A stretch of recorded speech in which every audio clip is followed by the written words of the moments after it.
사업자를 낼 때 개인이냐 법인이냐 이것 때문에 고민 많이 하시잖아요. 결국 선택하는 건 세금 때문에 결정을 하십니다. 자, 그런데 여기서 한번 생각을 해봐야 되는 게 우리가 사업을 하는 이유가 단지 세금을 적게 내려고 하는 건 아니잖아요. 매출을 높이고 돈을 많이 벌어서 경제적 자유를 얻기 위함인데 그러면 매출을 높여주고 돈을 벌어주는데 도움을 줄 수 있는 다양한 정책 지원들을 활용하시는 게 더 현명하십니다. 당연히 빠져나가는 세금들도 들어봤고요.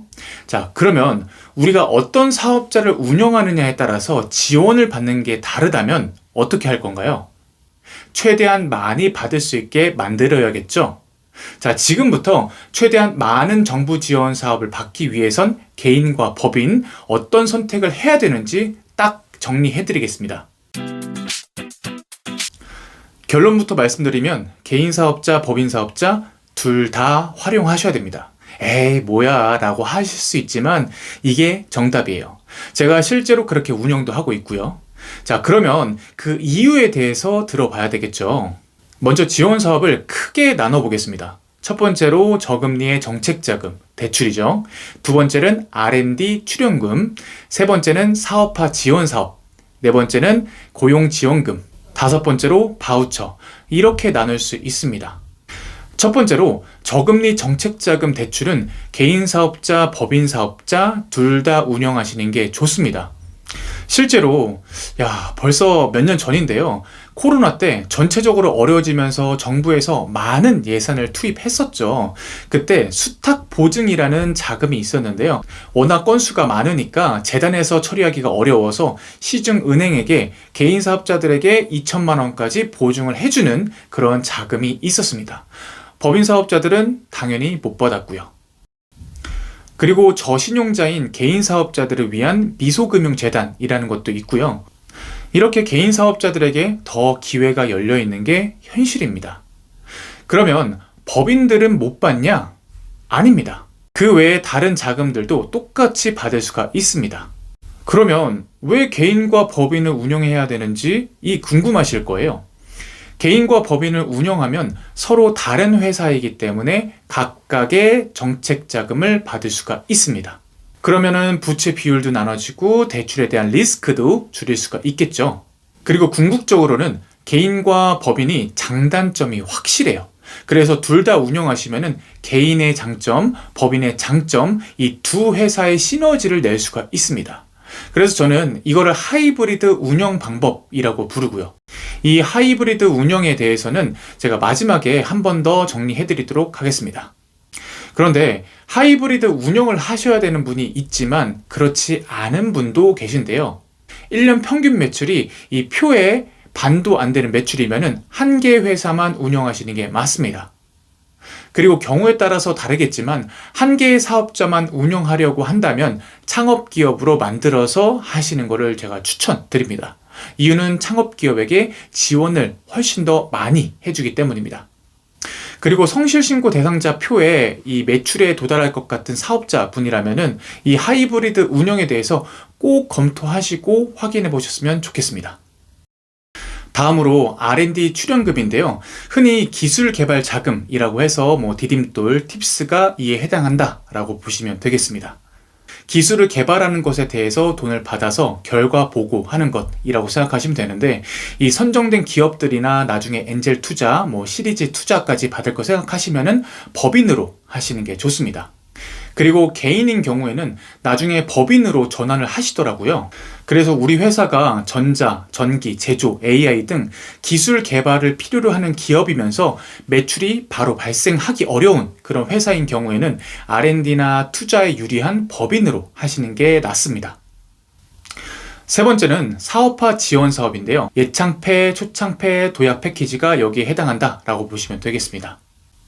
이 사업화 지원 사업의 경우에는 아이템 대표자의 능력, 팀 구성, 매출로서의 발전 가능성 이런 것들을 우선으로 보기 때문에 개인이냐 법인이냐 이것은 크게 상관이 없습니다.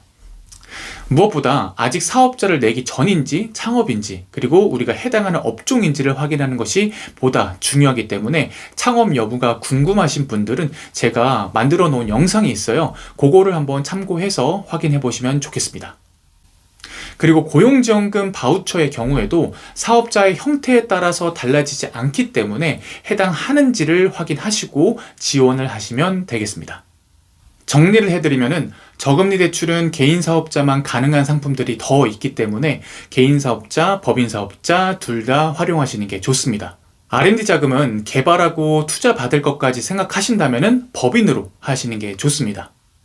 사업화 지원 사업은 사업의 형태는 상관없기 때문에 창업 여부와 그리고 우리가 가능한 업종인지를 확인하시는 게 보다 중요합니다. 고용지원금과 바우처도 사업의 형태는 상관없기 때문에 해당 여부를 확인하시면 되겠습니다.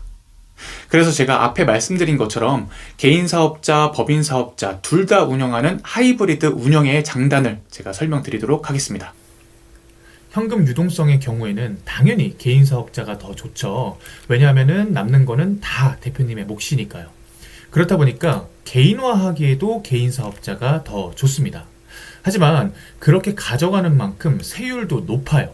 종합소득세와 법인세를 보면은 종합소득세가 최대 45%, 법인세가 22%이기 때문에 법인이 더 좋습니다.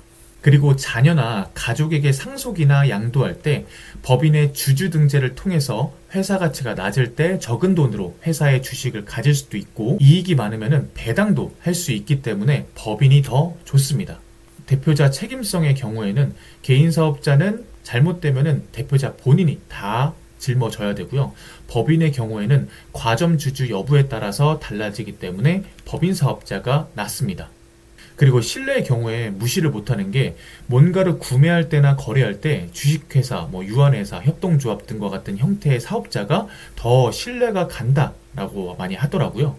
그래서 신뢰 측면에서 법인이 더 좋습니다. 퇴직금의 경우에는 개인 사업자는 퇴직금이 없기 때문에 퇴직연금 IRP나 노란우산 공제 이런 것들을 드시죠. 그리고 법인의 경우에는 정관으로 정해서 퇴직금을 가져갈 수 있기 때문에 더 잘 받아갈 수 있는 측면에서 법인이 더 유리하십니다. 그리고 투자 관점에서 봤을 때 주식 투자 말고요. 회사가 자기 사업장이냐 아니냐에 따라서 굉장히 달라지는데요. 보통은 월 임차료를 내고 사용을 하시잖아요. 하지만 임차료가 너무 아깝죠. 그래서 차라리 대출을 끼고 사업장을 구매를 합니다. 그럼 월 임차료 낼 돈으로 이자를 내면 되기 때문에 돈이 덜 아깝겠죠.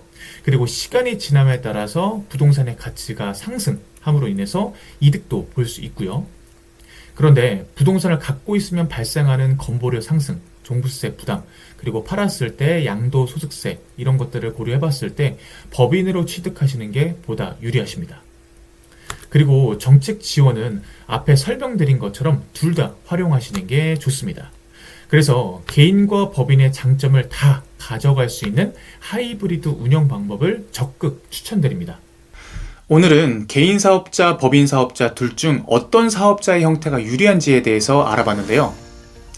제가 5년 동안 정책 지원 컨설팅을 하면서 쌓인 노하우로 말씀드린 거기 때문에 모든 분에게 적용되지 않을 수가 있습니다.